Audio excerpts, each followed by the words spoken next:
The playoffs are here, and you can predict the action all the way to the finals with FanDuel Predicts. Predict the spread, the total points, and even the game-winning moments that make the playoffs. Sign up and get a $25 bonus with FanDuel Predicts. Offered by FanDuel Prediction Markets, LLC, a registered futures commission merchant. 18-plus bonus is non-withdrawable and expires 7 days after receipt. Trading derivatives involves significant risk and may not be suitable for all investors. Manage your activity with their consumer protection tools. Restrictions apply. See terms at FanDuel.com/predicts/bonus-offer-terms.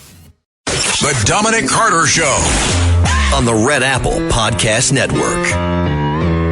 Number to reach us live this hour, 800-848-9222. Reportedly, President Trump has turned down the offer from CBS of $15 million, a $15 million settlement for editing that Kamala Harris 60 Minutes interview. The president is seeking $20 billion from CBS, and apparently CBS put on the table a $15 million with an M, but the president is looking for $20 billion with a B and has turned down their offer. We'll see how that turns out. So all of that talk that President Trump is racist. Oh, he's racist. Well, he has just pardoned the rapper YoungBoy. And the rapper has issued, who happens to be African American, by the way. I never heard of him, but he's a big rapper. And the rapper has issued a heartfelt thank you to 47. I'm quoting here, "I want to thank President Trump for giving me the opportunity to keep building as a man, as a father, and as an artist." This is going to be quite intriguing. Jill Biden and Hunter Biden may be subpoenaed to testify in front of Congress about Biden's mental decline per Fox. You'll hear their report in just a second. You may recall when President Trump held up that chart, remember on April 2nd, as he delivered remarks on reciprocal tariffs, during that event in the Rose Garden entitled "Make America Wealthy Again" at the White House. Well, it turns out that here we go again with these judges and these courts. The vast majority of Trump's signature Liberation Day tariffs have been blocked by a federal trade court. Also, Secretary of State Marco Rubio announcing today that the Trump administration will aggressively revoke visas for a number of Chinese students, Chinese foreign nationals studying critical fields or with ties to the Chinese Communist Party will be among the students targeted for removal, the top U.S. diplomat says. And folks, a story we've been following. Canada wants to kill the 400 ostriches, right? And RFK Jr. and Dr. Oz want to save them.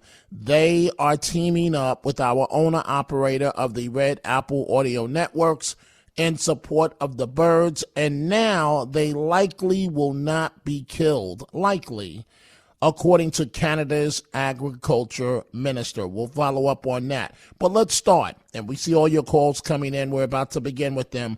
Let's start with Jill Biden, the former First Lady, and Hunter Biden may be subpoenaed to testify in front of Congress about Joe Biden's mental decline, per Fox News. Capitol Hill, House Republicans are escalating their pursuit of answers about then-President Biden's health and an alleged cover-up by those close to him. Subpoenas are being prepared, and they could include the former president's family. Here's senior national correspondent Aisha Hasni. Tonight, Republicans on the House Oversight Committee are readying subpoenas in case former President Biden's White House physician, Dr. Kevin O'Connor, and 4 key staffers don't agree to a request for congressional interviews by the Thursday deadline. The committee is investigating the Biden administration's use of the auto pen to sign pardons and executive orders, some still being challenged in court. Chairman James Comer tells Fox the committee could even call in former First Lady Jill Biden, the president's son Hunter, and former White House Press Secretary Karine Jean-Pierre. If the trail leads us to the next step, which many believe would be perhaps Jill Biden and Hunter Biden, then we will go there. And while several Biden insiders have stayed quiet amid cover-up allegations, they could too potentially be forced to talk under oath. That from the Fox News channel. So this is going to be very interesting. And frankly, the former First Lady, you know they're going to dodge this at all costs.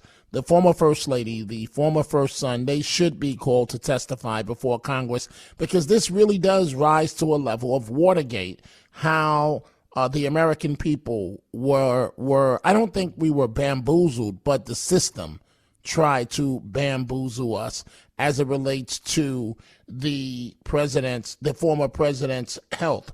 We see your calls. I'm going to begin with them momentarily. 800-848-9222. President Trump doing the right thing, keeping the heat up and on Harvard University. Harvard has been a disaster. They've taken $5 billion plus. $5 billion. Nobody knew that they were making this cut. If we didn't do this, we would have never found this out, Pam. They're taking $5 billion. And I'd rather see that money go to trade schools. And by the way, they're totally anti-Semitic at Harvard, as you know, and some other colleges, too, in all fairness to them. And it's been exposed, very exposed. And I think they're dealing very badly. Every time they fight, they lose another $250 million. Yesterday, we found another $100 million. And they have a fund, an endowment, $52 billion. All right? They get a lot of that from the United States. And I think it's ridiculous. I think everyone's coming up to me saying, we love the idea of trade schools with that kind of money and money from others, but money from them. You can have the best trade schools anywhere in the world. You give them to Iowa, Indiana, lots of good states, well-run states, and you give them the money. They can only be used for trade schools, and they'll teach people how to build motors and cars and AI. And it's going to be very interesting to see how this ultimately plays out between the President of the United States and Harvard University. My bet is on the President. We'll see exactly what happens. Dominic Carter here with you. Let's begin with your telephone calls. Line 1, Jerry in New Jersey. What's on your mind, Jerry? What's on my mind? I believe besides his son and his wife, he ought to subpoena his two brothers, because they were involved up to their pretty necks in this. That's number one. Number two, they ought to subpoena the entire 51 supposed security people that signed that letter in 2020 and help get to the bottom. I want to see people going on trial and a number of them going to jail and paying heavy fines. That would be only poetic justice. And this, as far as I'm concerned, this is Jerry, I don't see anybody going to jail on this. I mean, I don't even see how you can, put that unless you can prove that a crime was committed, and you believe that you can't, that officials can prove that. Well, I believe the old lady basically should, at the bare minimum, she should be put on trial, because I believe she manipulated the whole thing. Jerry, with all due respect, are you listening to yourself? You think a former First Lady is going to go on trial? Do you really believe that? I mean, I would like to see it. I didn't say it would happen, but it would be. Okay. But there ought to be a number of members, the people like among the three most important people in his administration, as far as I'm concerned. They should basically get the little midget guy over there, what's his name, the one that almost became a judge. What's his name? Yeah, the name escapes me. It escapes me. It doesn't matter.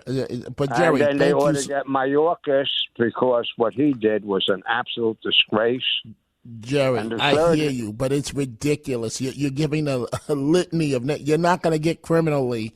You're not going to get Mayorkas, and you're not going to get a former First Lady. They're gone from office. I hate to be the bearer of bad news, but it is what it is. Thank you for the call, Jerry. Let's go to line 3. E. Frank in Astoria, Queens, New York. What's on your mind, E. Frank?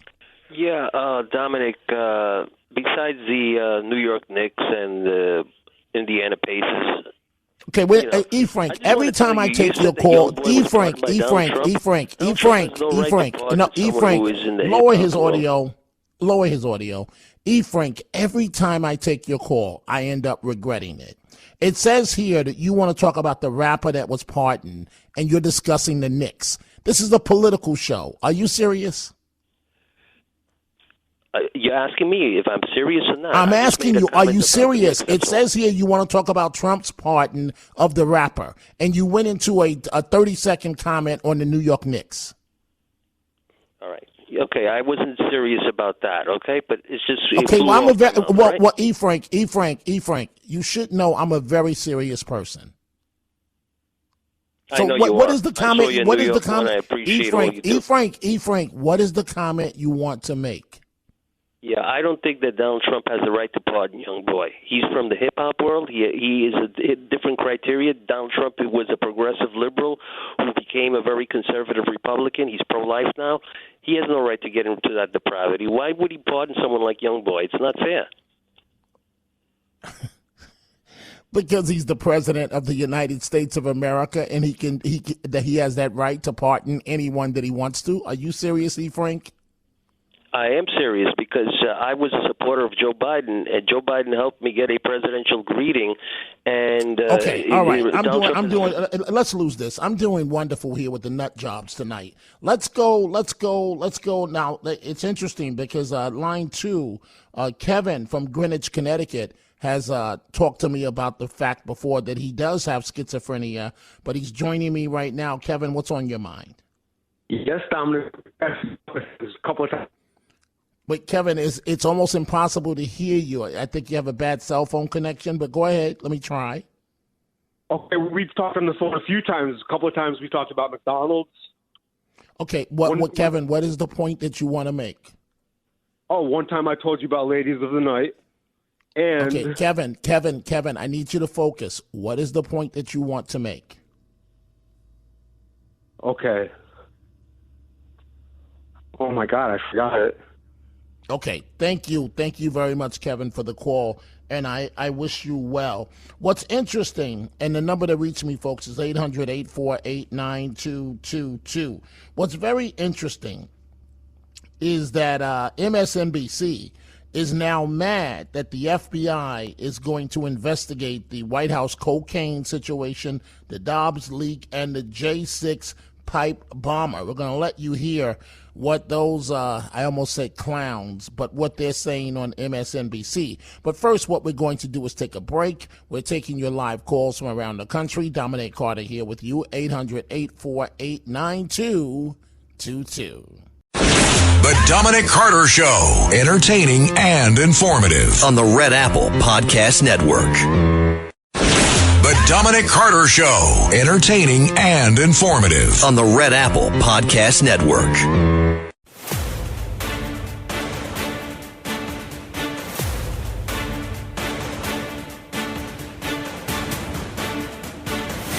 Now, from New York City to the world, it's Dominic Carter. And we are back. I want to thank you, DMS, for what you just tweeted. And you can send me a comment on Twitter or on X. You can follow me there at Dominic TV, Instagram and Facebook, Dominic Carter TV, Dominic Carter TV. So DMS says, I think our socialist mayoral candidates, that's meaning for the city of New York, should come out and face this mess they created. So glad to see the babies wincing from being sprayed. And I have to tell you, DMS, I agree with you 1,000%. So DMS retweeted something from Nick Sorter.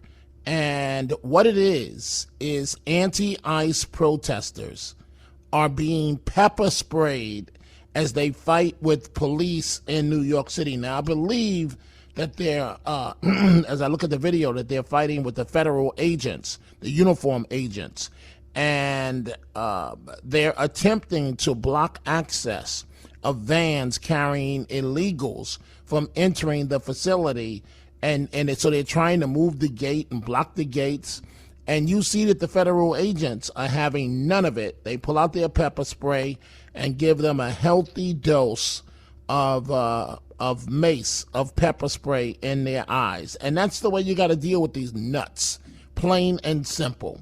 Talking about nuts, MSNBC, and what they're mad about. Take a listen to this, folks. And now we are learning, this is a headline from yesterday about your institution, the FBI. FBI Deputy Director says the Bureau will pour resources into cases including Supreme Court leak and cocaine at the White House. Frank Puglisi, the fact that this is their priority, what does that tell you? And what is the cost of the FBI asking to spend its resources on cocaine at the White House, on the Supreme Court leak? What is going to be lost in that redirection? So at face value, of course, people catching this quickly in the evening news with their lives going on around them, they may say, what's wrong with that? We all want this solved. Let's get to it. Let's figure out whose cocaine it was at the White House. Let's solve the pipe bombs placed on the night of January 5th. Let's figure out who leaked the Dobbs draft from the Supreme Court. Sure, but you've got to understand, as you said, first, what's not getting done in the FBI's national security priorities: public corruption, organized crime, violent gangs, number one. Number two, what's really behind all of this posturing by the deputy director of the FBI?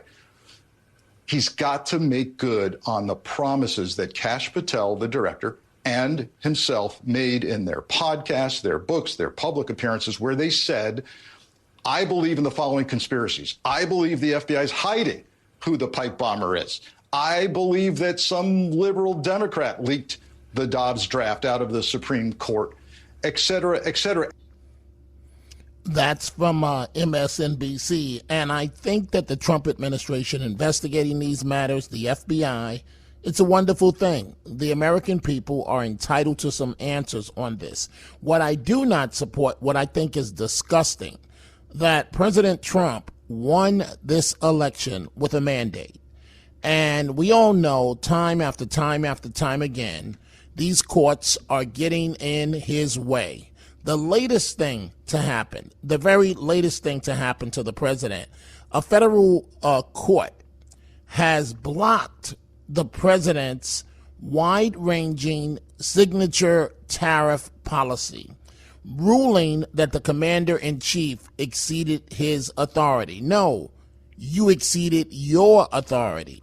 So a 3-judge panel at the Court of International Trade in Manhattan stated that only Congress has the power to sort out commerce with other countries, despite the president claiming emergency powers gave him the ability to take action.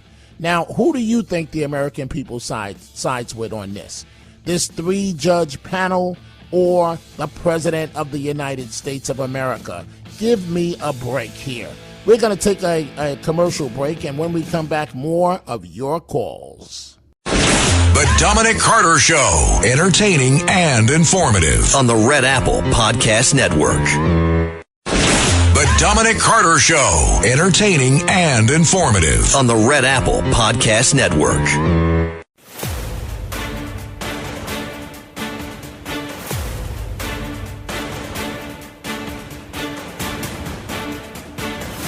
Now, from New York City to the world, it's Dominic Carter. And we are back. I don't understand, folks, why the establishment media, well, I guess I do understand why, but why they constantly try to make President Trump's life impossible. He could cure cancer, and they would still find 5 or 6 reasons to criticize this man. It's greatly unfair. And let's compare it to the Biden administration, where he didn't have to say anything, do news conferences, nothing like that, and got away with it. And this president, whether you like him, whether you hate him, he's trying to make life better for Americans.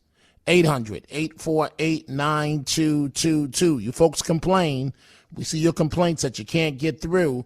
Now's a good time to do so before all the calls come in at one time. So what am I talking about? What's my point of reference here? This story made national news today, right? And basically, they're trying to dare the media. They're trying to dare President Trump, basically calling him a chicken.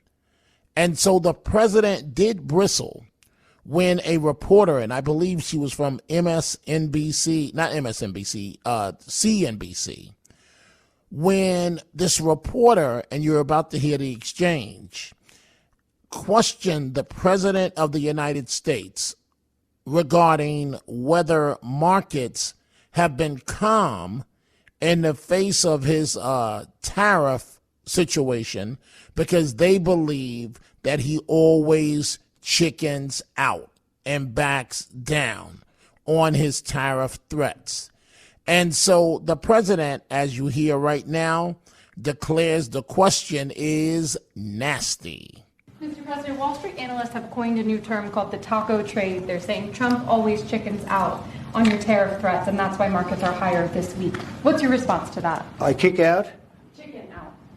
Oh, and then I chicken out. I've never heard that. You mean because I reduced China from 145% that I set down to 100 and then down to another number? And I said you have to open up your whole country, and because I gave the European Union a 50% tax tariff, and they called up and they said, please, let's meet right now. Please, let's meet right now.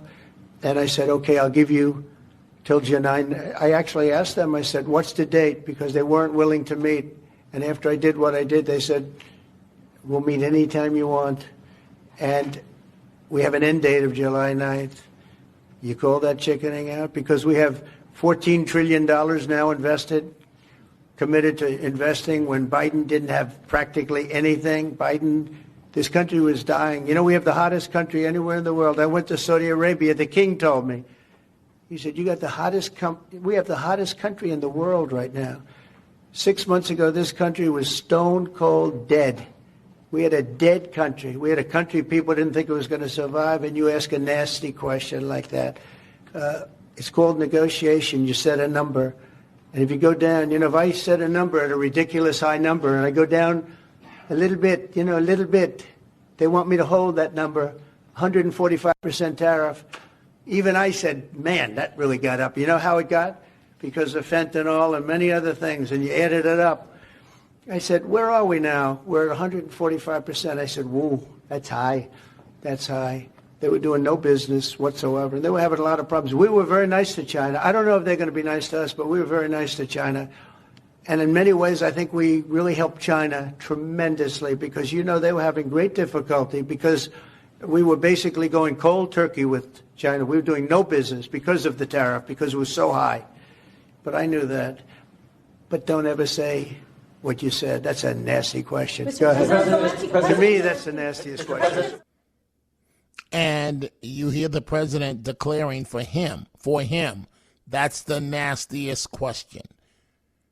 When you think about Donald Trump, does the word chicken ever come to mind? It doesn't come to mind for me.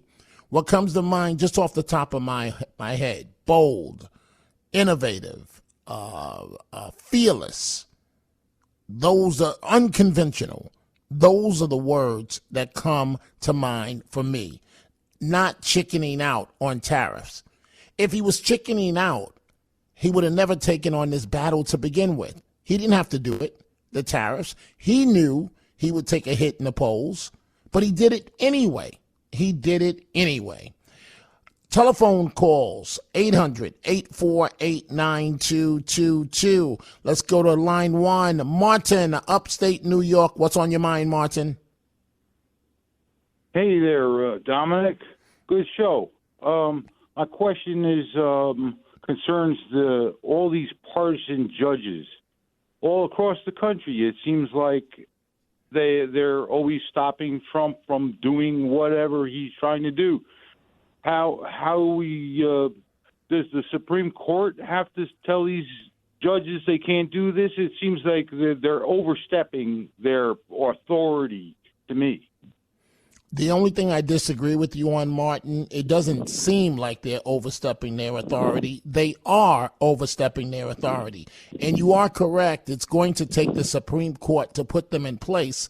But even then, they still won't stop. They're going to use everything at their disposal to try and stop this president. And I just find it to be very sad because he really is trying to make life better for the American people. So, Martin, you just alluded to it, but I'm going to give you the last word before I go on to the next call. In your opinion, how do we stop this madness from these judges? In my opinion, if it takes the Supreme Court to do this, why don't they do this? Why don't they make some ruling right now? Because it takes time. It takes time, Martin. The Supreme Court can't just intervene.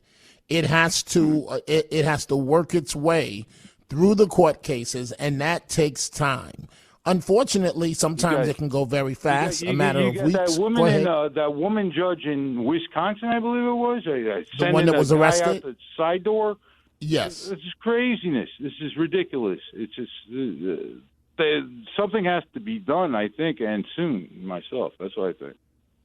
Well, I agree with you, but it's going to take some time to get it done. Thank you for the call. Let's go to line 3, Steve in Brooklyn, New York. Steve, what's on your mind? Yeah, hello. I can explain Trump's policy. He's not chickening out. He's not going back and forth. He has one policy. He wants to jumpstart U.S. economy. We don't have an economy. We don't make anything. We don't make a cell phone. We don't make a radio. We don't make a TV. Don't make clothing. Don't make tools. We import everything. We are, for practical purpose, a colony of China, and China say that Americans are their colony. So we have to start making things. We have to start an economy, and even if we don't, our money will be worthless. Why would people collect the dollars if they cannot buy anything American-made merchandise on it? If you can buy just Toyotas, Hondas, Mercedes, BMW, why would they collect dollars? They would go to China or Germany or whoever makes those cars and whoever makes those stuff. Otherwise, we will be out. We don't have an economy. And other thing, if I may make a comment on the Gaza war, it's against us. It's not against Israel. It has been they saying it. It's against Israel and it's against us. But quickly, Steve, finish your thought. Okay, they want to get rid of Israel because Israel is defending Western interests. Their game is to overtake the Middle East and using the Palestinians for that purpose, and this way enslaving. Steve, I have to move on, but thank you, Steve, for the call. Let's see here. Let's go to line 2, Eddie in Dobbs Ferry, New York. What's on your mind, Eddie? Hey, Dominic. I just wanted to comment about. I'm glad that Judge Janine got that position. That's going to be great. And I did have, back in the 80s in White Plains, the first time I had jury duty, she was the judge. Oh, wow. Yeah, she was the Westchester District Attorney back then. And she was very fair. I was very impressed. She was so organized, succinct, and she presented. It was the case was about, I remember, some kind of motorcycle crash, but it never went to trial because, it was one of those deals where they settled before it, went to trial. But she was really good. As quick and concise as she is now, she was 10 times better back then. She's great now, but you know what I mean. She was like a lot. Right. She was. I like got so, it. She was so. The quick. One thing. Go ahead, Eddie. Go ahead. She was so quick and the organization and the way she presented the case was it was just blew my mind how organized it was. Well, anyone that knows Judge Janine knows that that's exactly the way that she is. Eddie, thank you for the wonderful call. And I think she's going to do a great job over as the U.S. Attorney for D.C. The question that I have is that, and you see, you talk about love of country. I'm sure at Fox she's had to take a pay cut of it, to become the U.S. Attorney of at least a couple of $100,000 a year. And she still took the job as U.S. Attorney. I don't know if I could have done it if I were her. So I believe U.S. attorneys make, and I'm speculating here, I don't have the exact salary in front of me. I believe that U.S. attorneys make, give or take, around $200,000. And at Fox News Channel, she had to be making between $600,000-800,000, if not much further north than that. But yet she still took the job as U.S. Attorney to represent the interests of America. And thank you, Judge Janine, for what you're doing, stepping up for the country. Line 1, Marianne in Queens. What's on your mind, Marianne? Good night, my friend. Good morning. Yes, you asked a question. What do we think we could do to stop the judges that are going after Trump, just to stop his agenda? I have 2 solutions. First, we have to investigate George Soros. He's the one that is funding the judges because he is getting the power through the courts. Okay, wait, Marianne, wait. So see, when you say investigate him, how do you just investigate somebody? And someone a dog like Soros, you don't just start an investigation of him. It doesn't work like that. Okay. So what would be the grounds? Okay, let me tell you the plan that I believe that we could follow. But it's got to be quick because I have a lot of calls, Marianne. Go ahead. The Democrat Party has, and I'm telling you because I feel bad. That's my party. The reason why they have so much power is 2 things. The Republicans do not have people running for judges. I was looking for judges, and all of them were Democrats. That means that they win by default. Now, we know who is funding those people, and we know that is George Soros. You say that he cannot be right, but you can't, Marianne, I got to wrap it up because I have a lot of calls, but you can't just say, I think it should be investigated too. But you've got to have a reason, and not just because he's funding candidates. You can't, thank you for the call. You can't do it based on that. Let's go to line 2, Mike in Connecticut. What's on your mind, Mike? Dominic, you're a prolific journalist. How did that person get in that forum and ask that question about being chicken? Are you kidding me? That must came from the hierarchy, or she just doesn't understand how to phrase a question to the President of the United States. That is the most absurd comment I've ever heard. Well, Mike, there's a few ways at looking at this, right? So when you're a journalist in a setting like that, you're always trying to find a way to stand out, to have your name mentioned. So that means you sit down and you study to come up with the best way to ask a question to get under the elected official's skin. And so to say the ridiculous notion, and I'm going to have to pick this up on the backside, Mike, when I come back, so just stay with me if you can, to say that President Trump is chicken, and you're right, to say this at the White House to the president's face is despicable. I'm going to pick this back up with Mike as soon as we come back. We're taking your calls, 800-848-9222. It's Dominic Carter.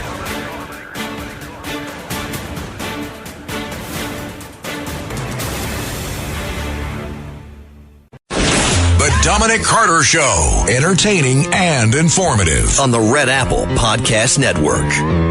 The Dominic Carter Show. Entertaining and informative. On the Red Apple Podcast Network.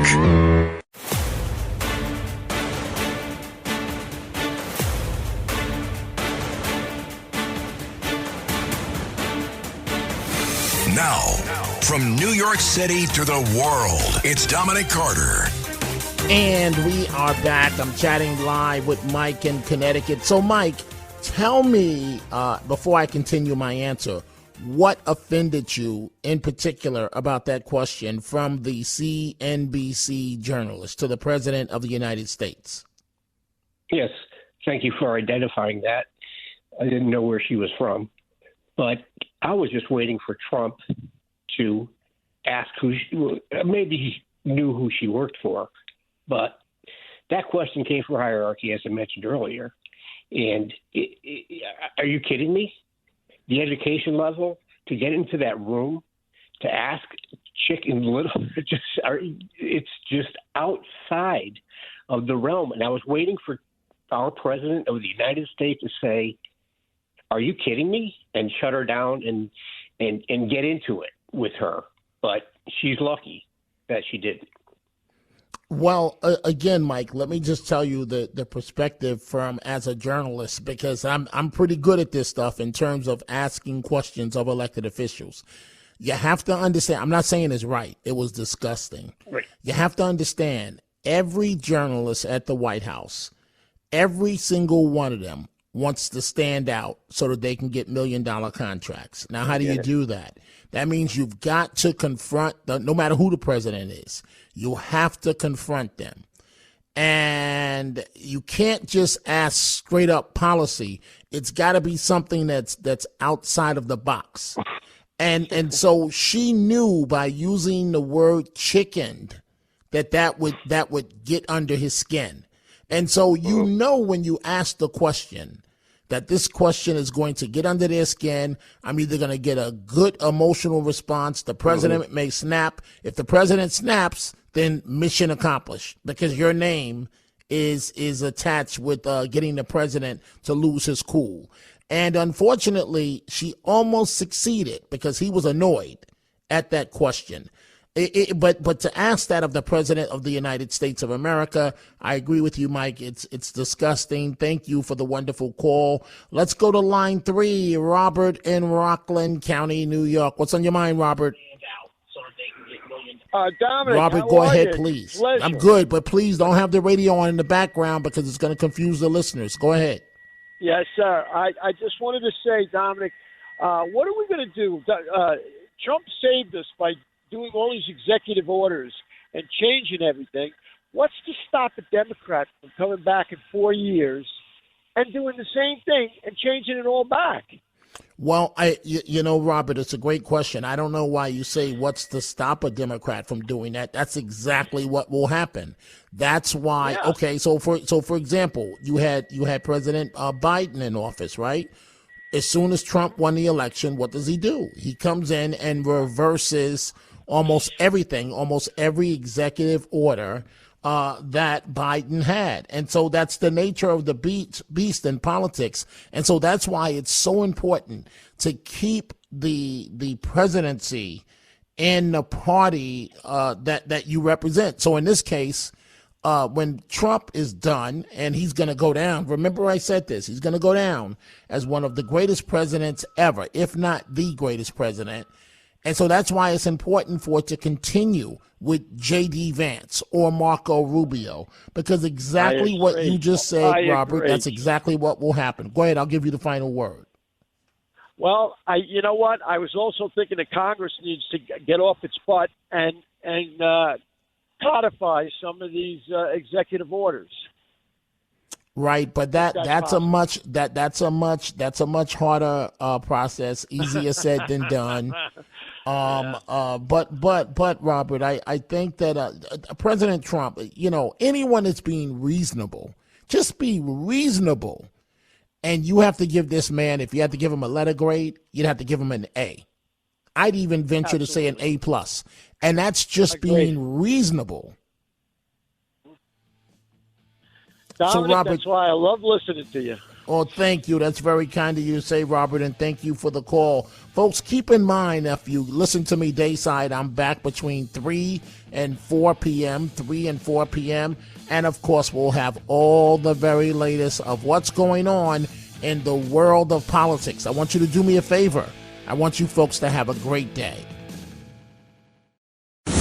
Thanks for listening to The Dominic Carter Show. You can hear The Dominic Carter Show weekdays at 3 p.m. and Monday through Thursday at midnight and Sunday starting at 11 p.m. on 77 WABC. If you like the podcast, share it with your friends and listen anytime at WABCRadio.com and download the WABC Radio app. Hit that subscribe button on all major podcast platforms. Plus, follow WABC on social on Instagram, TikTok, Facebook, and X. See you next time for a new episode so you never have to wonder. What the heck is going on here?